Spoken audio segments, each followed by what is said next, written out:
as we look into the flowering plants, we see quite a large number of dicot plants not only grow in their length, but year after year, they also grow in their circumference.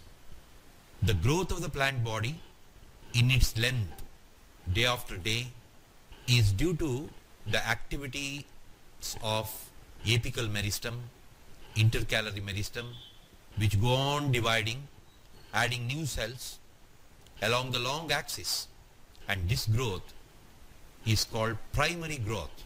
The primary growth is due to the addition of primary tissues.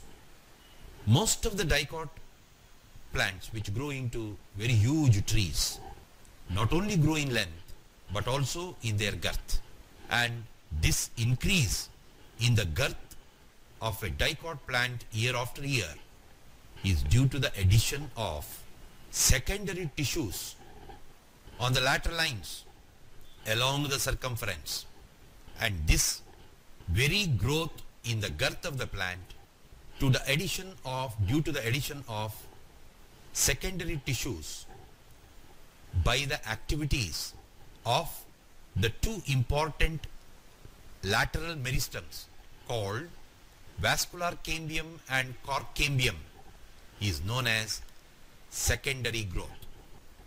In dicot plants, the secondary growth takes place in a very, very systematic manner, and hence when we cut very huge tree trunks for the value of the wood that they provide, we get characteristic rings, some light in color, surrounded by darker ones, still lighter and darker, we see the greens.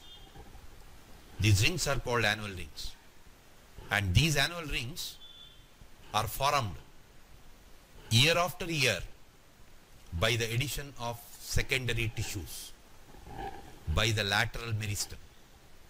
Now initially, the process of secondary growth takes place within the stele of the dicot stem, and the tissue that initiates the process is the vascular cambium or intravesicular cambium. Intra means within. So first of all, in the dicot stem, we see the formation of a complete cambium ring, and this complete cambium ring is formed by the fusion of both intravesicular cambium and intervesicular cambium. Actually what happens is, as the years pass on, the vascular cambium becomes active and it cuts off new cells towards the xylem as well as towards the phloem, and this cell division is periclinal division. A periclinal cell division is the one where the cells divide along the circumference. As a result of the activity of the intravesicular cambium, the cells that are present in the medullary ray in line with the intravesicular cambium of the vascular bundles also is triggered. In fact, the medullary ray consists of parenchyma cells, and these parenchyma cells are known as permanent cells.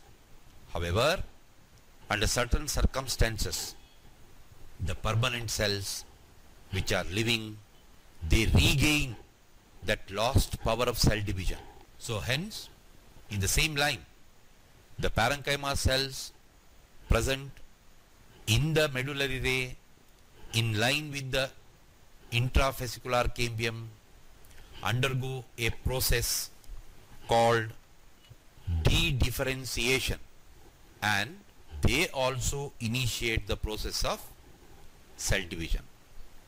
So ultimately what happens within the stele is a union of the intravesicular cambium and intervesicular cambium The latter derived from the medullary ray parenchyma cells by a process of dedifferentiation. As they join together, a complete cambium ring is formed within the stele, and that is called vascular cambium ring. This vascular cambium ring becomes active, undergoes repeated mitotic cell division, and produces cells, new cells, towards inside as well as outside. The cells that are produced towards inside give rise to secondary xylem, whereas the cells produced towards outside give rise to secondary phloem.